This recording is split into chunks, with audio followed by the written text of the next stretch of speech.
Ouija is not a game. I have always been interested in the paranormal, ever since I was a child. I would scare myself half to death by watching shows on television about ghosts and demons, and I would always be reading books about them as well. I have been fascinated by the Ouija board for as long as I can remember. It always seemed so neat that someone could communicate with the other side with just a game. Or so I thought.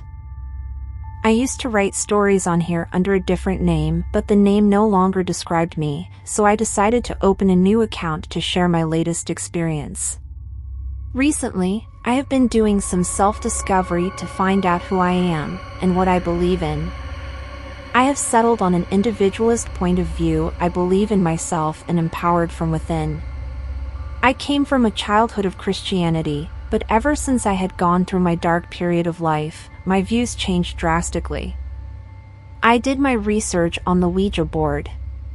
I knew that it was potentially dangerous, and that there was always a chance that something malevolent would come through. Despite the warnings, I went ahead and pursued my interest in the dangerous game. My first experience was with my best friend. It was late one night and we decided to make a Ouija board. I feel that making a board instead of buying one is better because you have better control over it and the outcome of your session.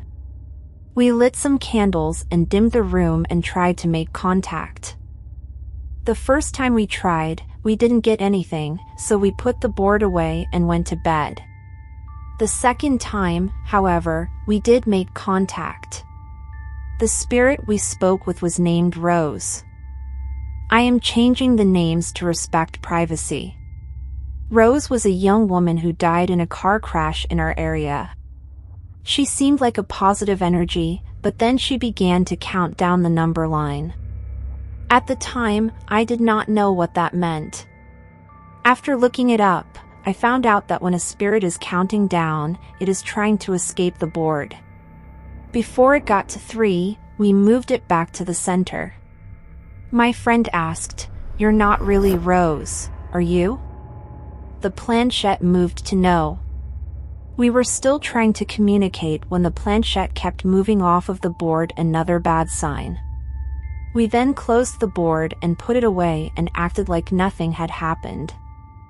A few nights later, when I was just getting out of the shower, my phone rang. I picked it up and it was my friend, hysterical.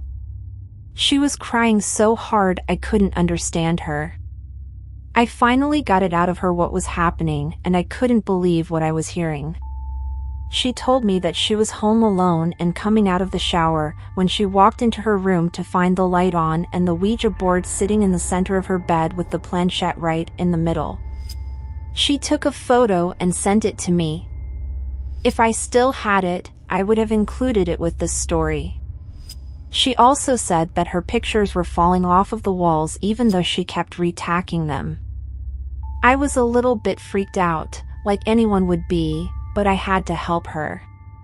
She was afraid to be in her own home, and that was not okay. I told her I would be over first thing in the morning. When morning came, I packed a bag and was off to her house. I was going to perform a spiritual blessing, nothing religious, but something we both believed in. We created our own holy water that was holy to ourselves, not God or anything like that.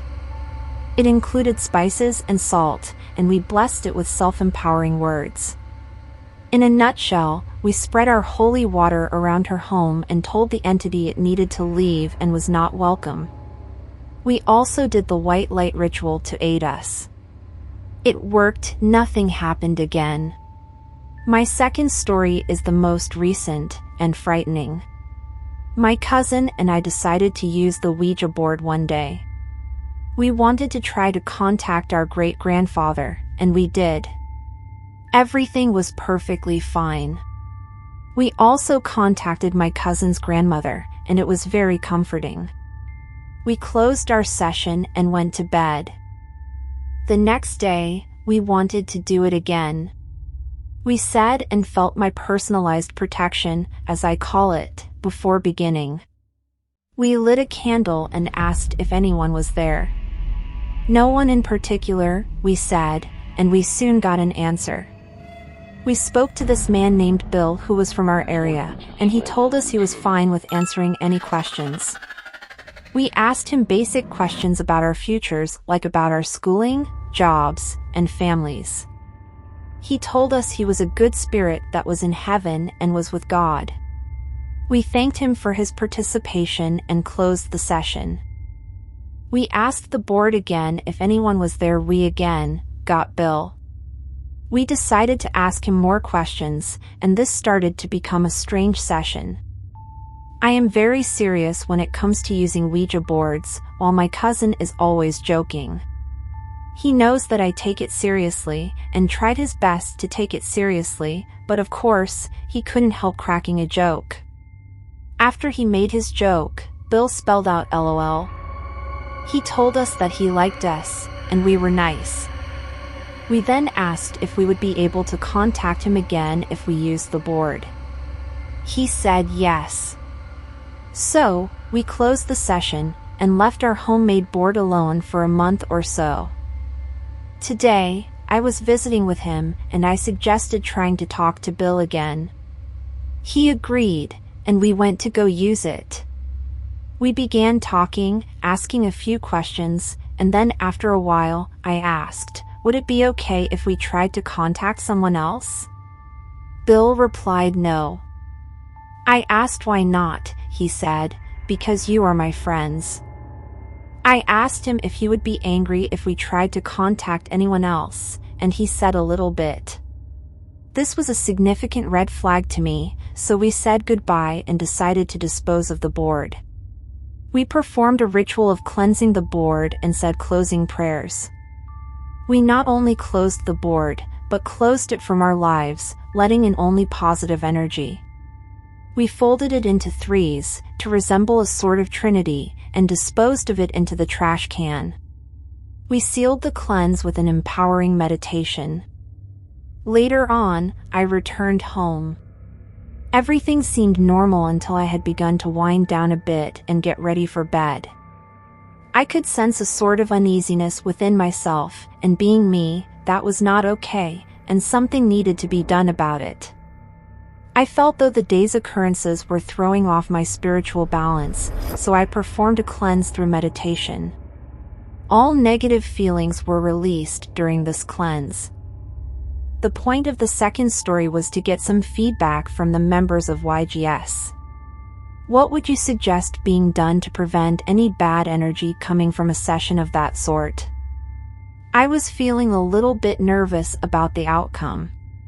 We respectfully disposed of the board, but if Bill was angry, I didn't know what was going to happen. Please leave your suggestions on what should have been done, in your opinion. If anyone is interested in my methods of opening/closing the board, meditation/spiritual cleansing, or my sealing ritual, let me know and I will explain. Thank you for taking the time to read my story, and I look forward to your comments. Dangerous games. This story happened about a month ago. I've lived most of my life in the US, but the past 3 years I've been here in Colombia studying my career. At college, when there's a free period, a group of friends and I usually just gather around and talk about homework, or simply play cards, normal stuff. One day, a friend called Dave told the group that he found a pretty cool game we could play. It was called No Myers Atroce. Don't Look Back. It had been really popular around different horror websites and forums, and most people on them had said they really had a frightening experience. You need a piece of paper, a pen, and a box of matches. The game consists of you inviting spirits into a kind of party. First, you have to be alone in a house or an apartment. Cliché, the place needs to be pitch black, so the best time to do it is after midnight and with all the lights off and windows closed. Another cliché. Now, after you've done this, you'll have to count the rooms in the house/apartment. Divide the piece of paper in the number of rooms that conform the place, and in each piece divided write down the invitation and the time you want to play, such as, I summon any spirit who wants to come into my world to my reunion, which will go from 1:10 a.m. to 1:15 a.m. Place the pieces in every room of the house, including the one you're staying in, and try to light a match. If you failed trying to light 3 matches, then no one accepted your invitation. In this case, it should be considered a positive thing, and you simply get out of there. However, if you manage to light a match, the reunion officially started, and all you have to do is don't look back. Pretty stupid, right? After reading the rules and making fun of Dave at first, we started reading a bunch of experiences people shared on different websites and got very interested. Finally, we figured what the hell. The semester was almost over, and it would be fun to do something together. Another friend called Walter suggested a sleepover where we play video games, eat, have fun, and then proceed to play the other game. All of us agreed, but needless to say, none of us wanted to play at our houses. We didn't want to risk it, even if it turned out to be a lie. Dave said we could forget about the sleepover and look for abandoned houses to enhance the horror instead. At that point, we were so into the story that we all nodded, so that week we searched lots of neighborhoods looking for one.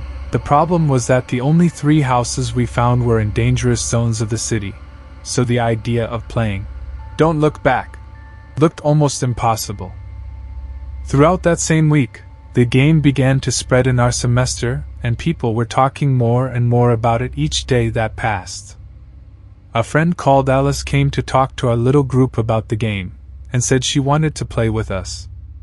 We all welcomed her but told her that without a house or apartment to play in, there was no way to do it, to which she answered that she was going to keep an eye on her neighbor's apartment while they were on vacation. She even offered to throw a sleepover. We all gladly accepted her invitation. The day had come, the semester was over, and we were all excited to see what was going to happen. There were 6 of us: Karen, Carlos, Dave, Walter, Alice, and me. We arrived at Alice's apartment on the 4th floor. Her neighbor's apartment was on floor 5. The sleepover started pretty well, a few video games, cooking some snacks, and even teasing one another. When the clock hit 11 p.m., we turned off the video game console and formed a little circle. To get in the mood, all of us shared a personal experience we considered paranormal, and by the end of the second round we all felt closer to each other. Closer and scared. Carlos said he didn't want to go through the experience, that he was just going to wait until everyone had done it.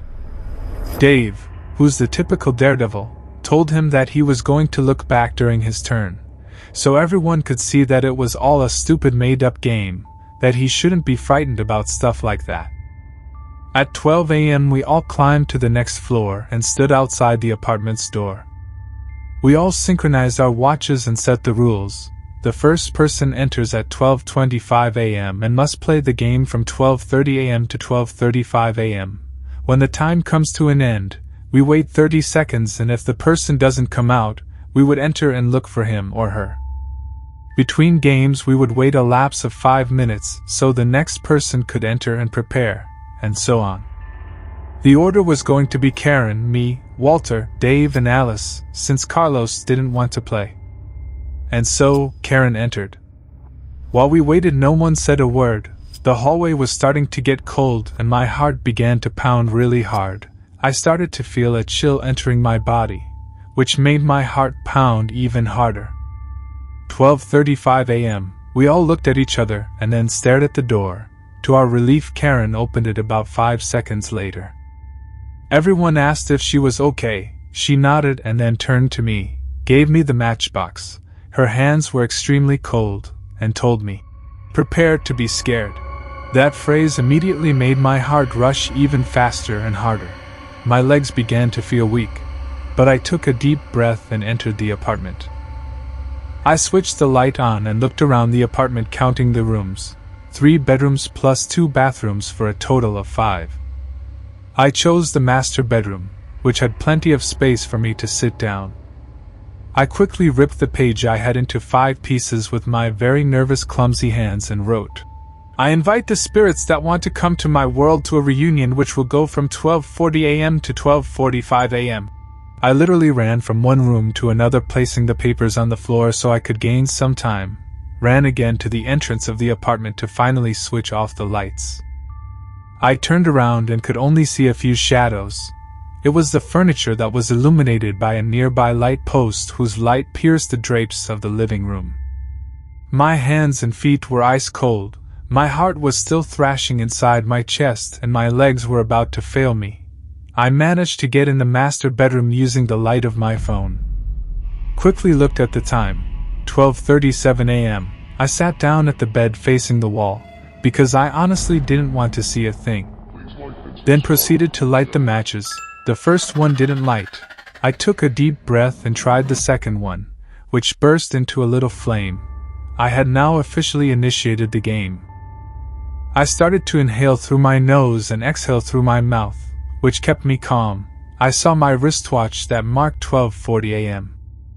At first, not a sound, no movements, no nothing. When I was closing my eyes, I started to hear a slight thud coming from outside the room, followed by some voices.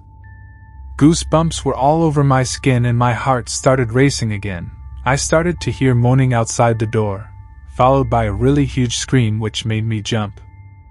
Tears were now flowing out of my eyes, for I wanted to get out of that room, but I couldn't, mostly because I didn't have the strength to run out of there.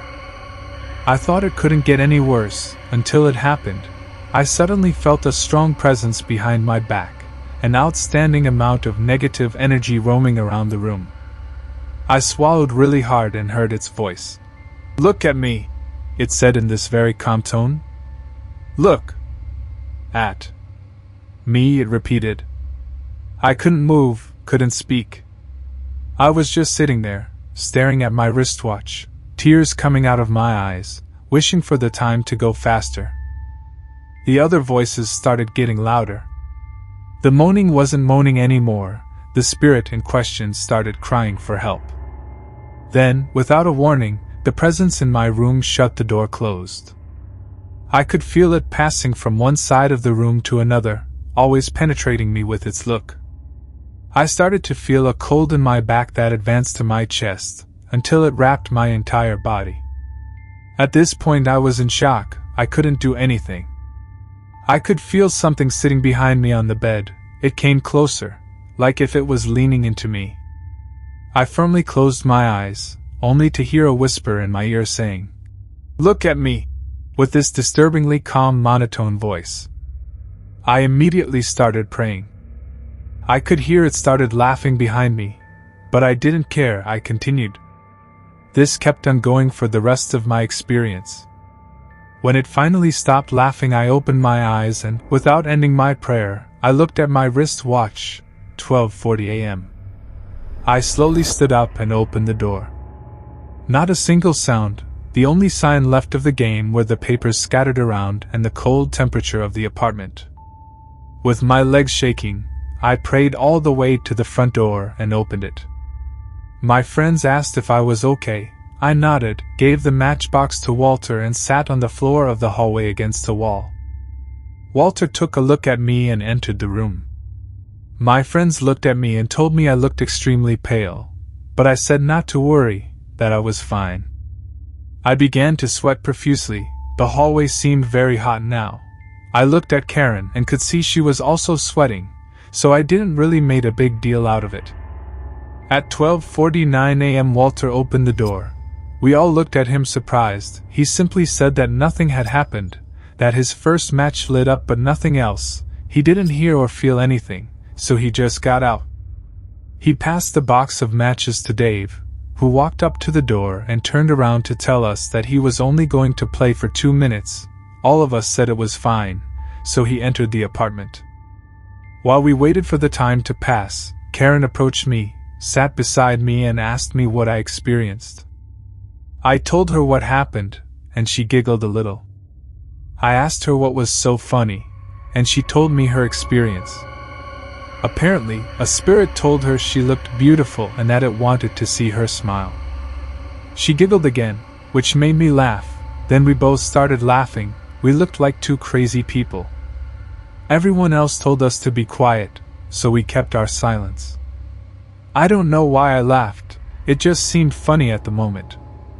At 12:57 a.m. we waited for Dave to come out.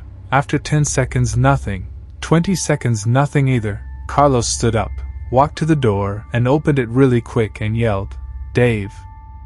We then saw Dave flying through the air, not literally, and tackling Carlos. They both fell to the ground. We all tried to get Dave away from Carlos, but he wouldn't let go. He had his face buried in Carlos's shirt. "You looked back, didn't you, idiot?" asked Carlos. Dave nodded without letting Carlos go. 2 minutes later, he finally got away from him and laid on the ground looking at the ceiling. He looked as white as a piece of chalk, and his eyes were red from crying. Carlos asked him what happened. Dave just said, "I saw him," while shivering. He was asking for Maria. He kept saying as Carlos carried him to Alice's apartment. None of us slept. That same morning all of us except Dave and Carlos entered the apartment where we played. We picked up all the pieces of paper and searched for any sign of us ever being there. After it was all in order we returned back to Alice's.